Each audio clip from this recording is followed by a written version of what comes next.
30 years of the 1995 World Cup. It's going to be in 12 days, the 24th of June. And my question is, according to you, did this World Cup keep its promises? And I mean by its promises, a more equal South Africa on the rugby fields, but also in your society 30 years after? Do you think it kept its promises? Yeah, thanks, Winnie. Thanks for joining us. I guess in France, if I read correctly there. Winnie, yeah, I think the players in this group, only the guys who's over 35, they would have been 5 when the 1995 Springboks played. I started playing in 1996 for the Springboks, so I think more the older guys can remember the actual day and the event and how everything panned out on that specific day.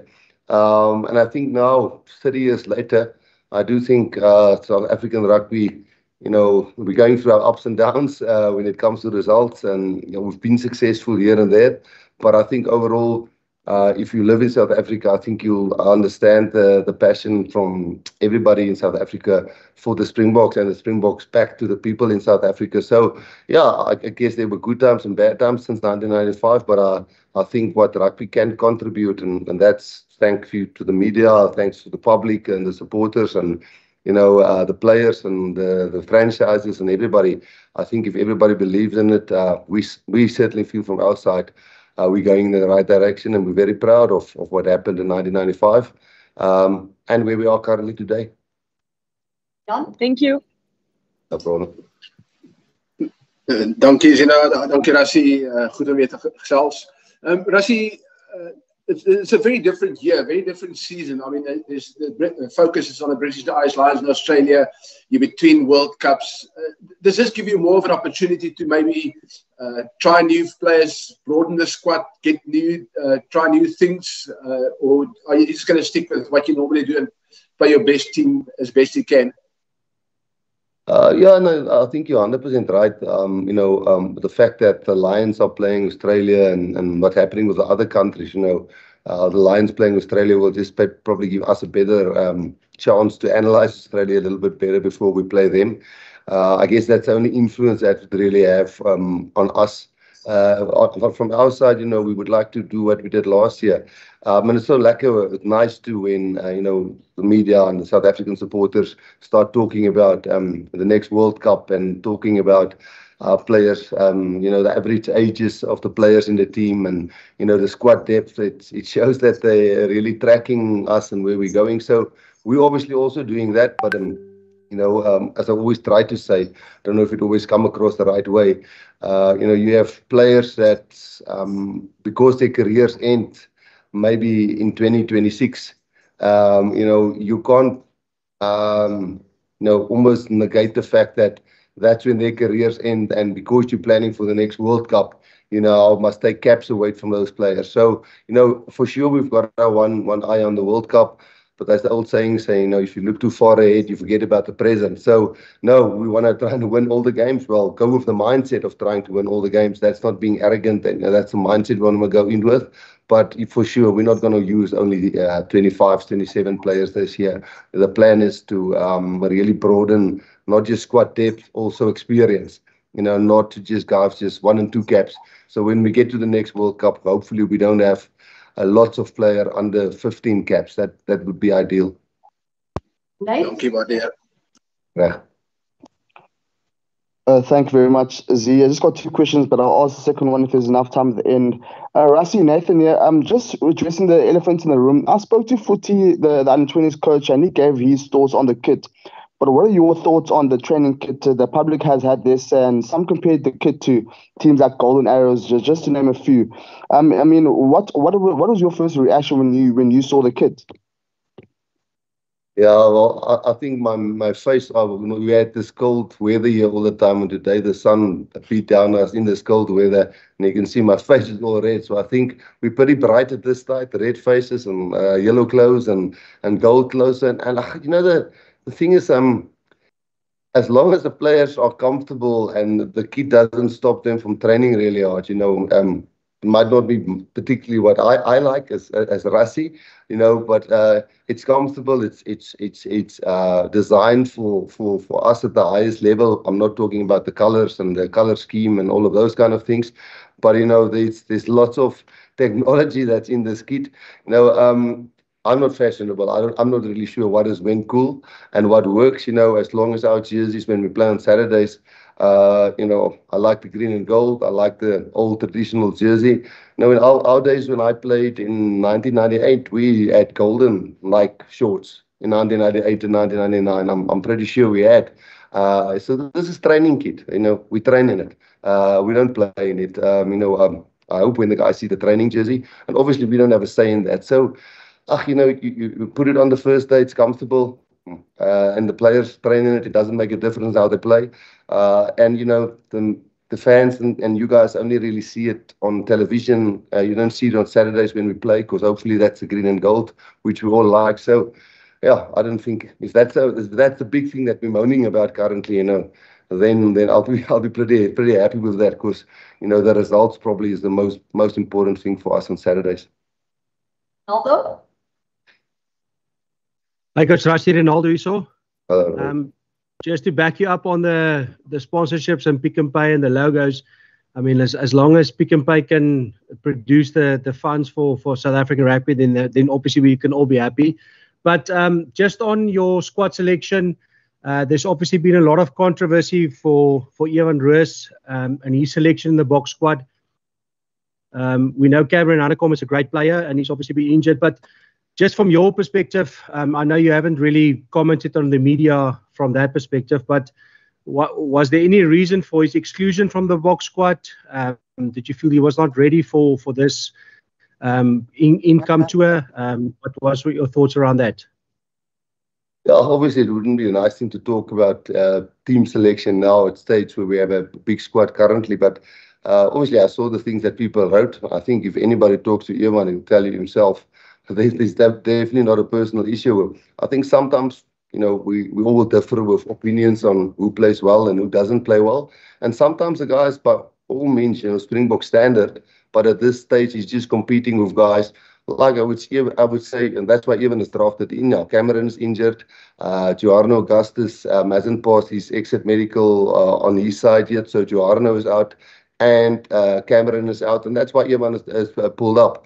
In our opinion, us and the selectors, Evan wasn't better informed than those, not informed, he was not playing as well as the other guys. And that's normally the reason why we don't select guys. And that's not to say the guy is not Springbok level or the guy can't play Springbok rugby. It's just that Waka can play 8, Cameron can play 8, Joarno can play 8, Sia can play 8. You've got then a couple of guys. We've got about 5 guys that can play 7 flanker. So sometimes just the guy is good enough, but at that stage, it's just 2 or 3 other guys that we think, not because they're better rugby players, but they might fit into what we were trying to do as a Springbok playing, how we attack, how we defend, what we do in lineouts and so on. Maybe it just doesn't fit that play, and other guys is just maybe a little bit more settled in those ways. So yeah, no, Cameron is injured, Joarno is out, and Cameron was Evan was the next guy in. I mean, I watched the Bulls game live and I could see Cameron hamstring went, so we phoned that evening, the Saturday evening, I phoned him through Charles, our manager, and said, listen, you're flying tomorrow, Cameron is obviously out. As I said, Joarno is also out. I can go through the injuries here for you guys to give you an update, but I don't want to take your time and questions. Sorry, we can go a little bit longer because I'm answering long. Sorry about that. Mike? Thank you, Coach. See you. Rassie, just looking ahead to the actual Barbarians game, just your thoughts on it's the season start. Are you seeing it as a warm up for Italy, where you'll field a lot of your stronger guys, or is it a game where you want to blood some of the newer guys? How will you approach the Barbarians game? Yeah, Ken, no, it's actually a difficult one to plan around, but it's almost an easy one to answer. We want to start on a good foot. I coach the Barbarians. Lots of these players has played for the Barbarians. The Barbarians is a setup where it shackles off. The pressure on the Barbarians is almost to play entertaining rugby and not to almost worry about the consequences. I remember when I coached them there, if they get together on a Sunday, it's a bunch of great names, talented guys who gets together. So, there's not a lot of analysis that we can do on them. So I guess we'll focus a lot on ourselves for that game. But yes, it is an opportunity to maybe some of the players who hasn't played for a while, maybe was in Japan. I probably think there won't be a lot of Bulls players in that specific game just because the Bulls will only arrive next week, Tuesday with us. And our build up to the test match weeks were 4 trainings last week, 3 trainings this week and 3 trainings next week. So, and then it's the Barbarian week. So some of the Bulls players will get 1 training session next week and then in the Barbarians week. So only where it's really needed, there will probably be Bulls players. It's not a test match because lose a test cap.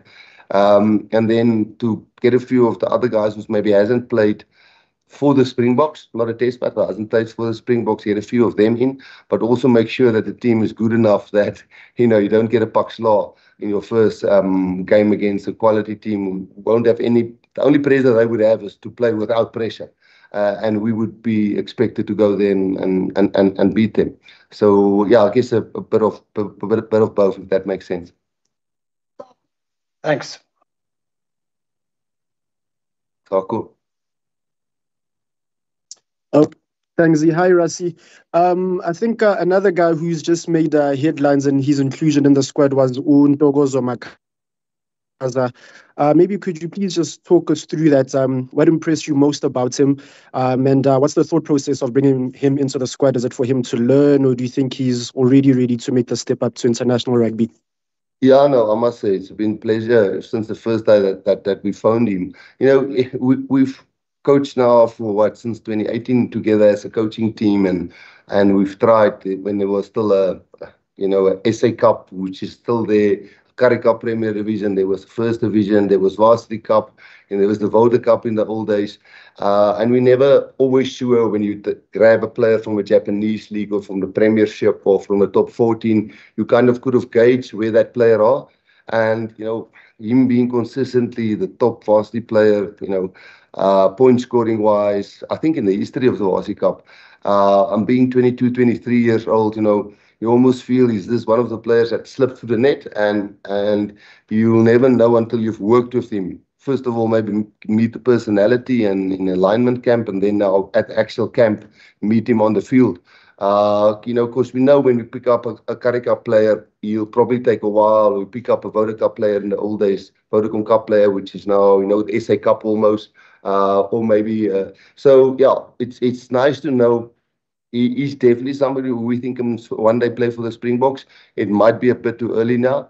And we probably knew that a lot of the, either the Bulls or the Sharks guys would not have been at this camp. And that includes guys like Mapimpi. If the Sharks were out, a guy like Kirtley would have not been back. So we knew there was 1 or 2 gaps open in the wing position for us to make the trainings work here. He slotted in really well, but we're all realistic about him. I think he can one day play for the Springboks. I don't think he's around the corner.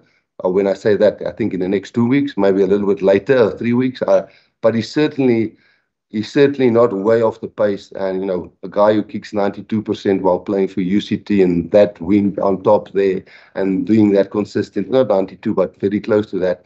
That's also 12 points in a match for you. So I think he's going to make it one day. And if we didn't try, we would never know.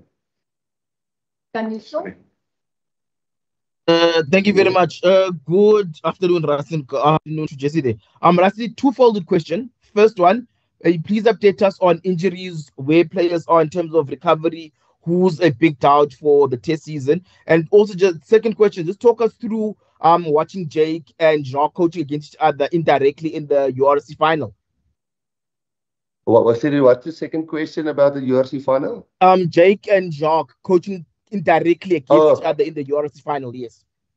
Okay, maybe I'll just maybe quickly read. I actually printed it just to make sure I don't miss out anybody. Because, obviously we will combine this in a release afterwards. And so we currently, we're 55 guys more or less in the mix, but there was actually 65. If you take guys who got long-term injuries and so on. So we've had alignment camps with 80 players in the beginning. And sorry if this takes a while, but I think it's good because we haven't really updated you guys on this and ladies on the call on this. So long-term injuries, Trevor Nyakane, Frans Malherbe, Dion Fourie, Ulrich Lowe, Cameron Hanekom. They'll, I'm not sure if they'll play this year again for us. Not medically cleared yet, who's got recent injuries but hopefully somewhere during this year being cleared, some very close to and some a little bit longer. Gerard Steenkamp, Ntutuku Mchunu, so both two loose heads there, which is pretty vital. Pieter-Steph du Toit, we just actually haven't seen him. We think he's very close to it. We'll talk to him next week. Ben Jason Dixon, I think July. Giorno Augustus has got an issue and he's moving between clubs from Northampton to Exeter. No, Ulster, moving from Northampton to Ulster. So, he has to be cleared by Northampton and then have to accept that by Ulster first. So we can't intervene there until that's done. And then Lucanio is still struggling with a bit of a knee injury. So that's not medically cleared yet. Guys who's got injuries, who we think is in the next 1 to 3 weeks available. Jasper Wiese really doing well on his injury. We think even from a Barbarians game, he might be available. Grant Williams is very close, might be the Italy test match or at the latest the Georgia test match. And Mapimpi pulled his hamstring, which we hope is a 10-day injury. Then just to maybe finish this off, then I answered a lot of questions. Only joining us a little bit later for many reasons. Damian Willemse is joining us. He's playing for us, but only available for the Italy test match because the Stormers didn't make the semi-final. That wasn't an extra match that he could. He did his tackle school and all of that stuff, but he'll only be available the first Italy test match, where he would have been available the Barbarian match. So Damian Willemse only. Then Thomas du Toit must still finish with Bath, so we guess we'll only get him on the Sunday before the first Italy test match. So we're a bit thin on loose heads. If you take Gerard and Mchunu is out, there's actually this Ox and Jan Hendrik at this stage there. But obviously there's a few guys that can swing on both sides. RG Snyman will only join us after Leinster's game. Hopefully that's early next week. Andre Pollard after Leicester's final, they're playing this week, which hopefully early next week. And then the Bulls players. That's why I said I can't see a lot of the Bulls players playing in the Barbarian match because we're trying new things as a coaching staff and management team and players together. And we've now had a full week of training tomorrow. And then next week is a little bit shorter. And if they arrive on Tuesday, we only then still have a Thursday training before the next week we're going to Cape Town. So, and that's about 8-9 guys or 7-8-9 guys. If you include the injury, it's about off Cameron. Well, they out now. It's about 7-8 players. Yeah, I think I've ran through everything. I hope that helps. And on the thing on the South African coaches coaching, I hope the Bulls win. I'm very good friends with Jacques, but I think what Jake's done on many fronts, a guy like Jan Hendrik being able to play two positions. I was in the beginning a bit frustrated and thought, this guy should have played many more test caps if he just focused on one position. But now what they've done with him to play loosehead and hooker is just great for us. So, sometimes we think we're clever on this side, but then a guy like Jake helps us out there. The same with Ruan, who plays 7 flanker. Love to see how RG do against them. A guy like Grobisch is playing hooker there. Grobisch is knocking really hard on the door. I hope the Bulls win. Straight up, not that I don't hope Jacques always does well. When Sean Everett coached the team the other day, and when Franco was there the other day, we always hope the South African teams win. Thank you.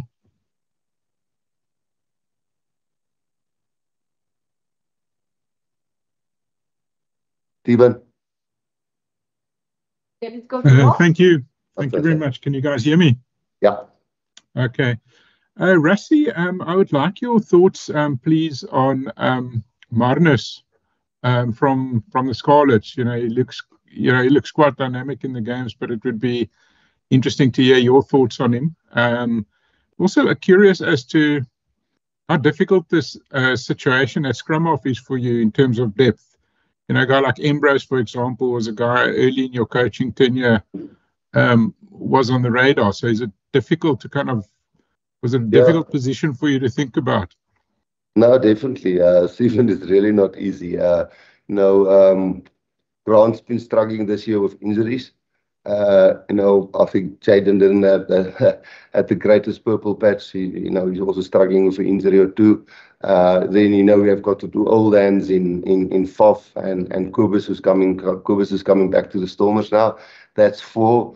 Then which one am I missing? Help me. Faf I said, Kobus I said, Grant I said, Jaden I said, Krappies, and Mornay, who's been, for me, he was one of the most solid players, me personally, in the URC. So that's 5 already. And then Ambrose, we know Ambrose, and Ambrose has been in the setup, and he's definitely Springbok material.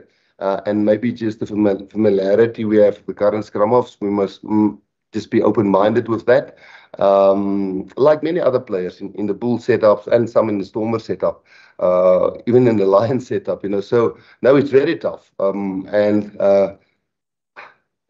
Those guys are definitely not Springbok level players. They all are Springbok level players. And you look at Jake's team, Jan Hendricks is Springbok, if Gerard is a Springbok, Grobbies is a Springbok, they've got Ruan who's a Springbok, Marcel who's a Springbok, Cameron is a Springbok, Kobus Visa is now in the mix with us, Ambrose is a Springbok, Johan Goosen is a Springbok, Willie Leroux is a Springbok, Kainan Moody is a Springbok. So, all of those players, and then a guy like Sebastian de Klerk, there's no 2 ways about it, that he's also knocking really hard on the door. So, no, it's not easy. It's difficult to choose, but we almost knew that one of the Sharks team or the Bulls players wouldn't be available for this first camp. So that's why, not the luxury, that's why we could take a chance with a few young and unnamed or unknown players like Makaza, like Renzo and those guys, just to get to know the guys. But maybe it's... sorry, what was the second question? Marnus. Now, Marnus has been monitoring. That's why I'm saying, for all the competitions, we're trying to track the players from the same areas, what we expect from a hooker, what we expect from an open side or from a 7 flank, and that might differ from a Lions coach, a Bull coach, a Cardiff coach, a top 14 coach. And Marnus pretty much fit very much what we want from a hooker, and we've been tracking him for a couple of years, but we've been blessed with hookers. And when Dion could still play there, and Marco played for us there, and Schalk Brits played there, and Malcolm is there, and Bongi is there, and Grobbies is there. But then as guys get older, he got more mature, and he's certainly been one of the standout players in terms of the, I don't want to say a spectacular word, but like the metrics that we use, he's really fitting in really well, and hopefully he makes it. Obviously, think of the Boks, first thing that they comes to mind is, our forward power, our scrum power, our big front rows. Do you think that this season's quite a good one to see a little bit of a changing of the guard in that, Kitsy's retired, France has been struggling with various injuries, Trevor with injuries and, his age, Bongi and Vincent are getting on in the years. So do you think that this season's quite a good one to see quite a few new look front rows and bringing in some guys, especially looking ahead to that 2027 World Cup? And as you said, getting quite a few caps under those guys to get them to that level by that time. No, top 100% spot on. Again, Kitsy's retired, so Kitsy's out of the mix. France, I think, not likely for this season. Trevor, definitely not. And then if you look at, we've got Asenati in, we've been really working hard with the Lions behind the scenes to get the best out of him. Guy like Neetling is definitely somebody, he's not a boy, but I think he's 30 around now, but that's a lekker age for a tight head. A guy like Thomas de Toey is really doing well on that side. He's one of the top players there. But then, there is a few youngsters, not youngsters, Wilco is doing really well. So, yes, I think it's natural that the older guys will either retire or fall off the pace. But we wouldn't like to change our game and not still keep that forward power. So hopefully the guys that get the opportunity, I might have left out a few names now. Tutuku Mchunu is unfortunately injured now. He's got a knee injury. So, there will definitely be other guys playing this year, without a doubt. I think you're right there. Ronaldo?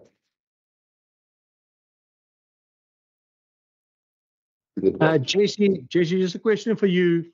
You're obviously one of the several overseas-based players in the Springbok setup, and there's kind of a renewed debate around the selection of players. And obviously, Coach Jake White recently said he believes all players should be based in South Africa to make our competition a bit more stronger. As someone playing abroad, what is your opinion about having the best players based in South Africa, like the likes of yourself, RG Snyman, all of the guys currently top picks for the Boks? Do you think that makes a difference in terms of our growth of South African rugby? Yeah, I think obviously, first of all, I think if you look at a coach like Jake, he's also coached in Japan for 5 years. I think he's coached over in France for another couple of years, which is probably given or made him a better coach, and he's learned probably a lot of IP there from different kind of players and different ways of how people think and how they want to play and approach the game. So I think from my personal point of view, and I know a lot of the other guys share similar thinking processes. When you go over there, you're playing with Fijians, Tongans, New Zealanders, Australians, Welsh guys, English guys, and you learn different things from everyone. And I think it's also good to see the game in a different view, in a different way. And I think I've certainly enjoyed it. Being over in Japan, there's a lot less distractions than being back here in South Africa. So it's been great in terms of working on our games. And I think the guys that come back from overseas always come back into camp pretty focused and willing to work hard. So I think it's been great. Zeke, I just add to that one. Just to maybe put that in perspective, I think if you look about players that we've selected for Springboks, I think you'll find very seldom that a player younger, 26, 27, we have very seldom pick a young player. I think Jasper must have been one of the youngest players that we've picked from abroad, and I think it was 24, 25. I'm not 100% sure. I think 26 already. So when Joarno was actually called up now, yes, he was SA Junior, World Junior Player of the Year, I think, but that was 2017 or something like that. He's been abroad for many years, and unfortunately he's injured now, so, he won't be joining us, and that's the reason Evan, and for all the other reasons people are saying Evan is pulled up is because Cameron and Jarno is out. So, we don't encourage a young player to go over there and think we're going to pick him from there. I think if you go through our list, there's very few young players that actually get picked. So if you just look at the Bulls team who plays this weekend, there's at least 13 Springboks in there. Northampton beat Leinster. There was not a lot of English players in there. They beat Leinster. Bulls can beat Leinster this weekend. Is it then a bad thing? If Ruan Nortje came through because RG and Loot is not playing there, but Ruan has showed is what he can do, and Kobus Wiese is there. Again, if you look from the other side of the coin, maybe for example the Bulls, is Kirtley from Pretoria. Is all of the Bulls teams are actually from Pretoria. So doesn't that really take a lot from the Stormers team? So, there's always a lot of arguments or different views about that, but if the Bulls win this weekend, what would it mean? It would be fantastic that all of those Springboks and a lot of guys, Sebastian is knocking really hard on the door, Kriel is really knocking hard on the door, so then there's another few Springboks in the making for us. So it's not an argument. Sorry, it's just a different way at looking at things.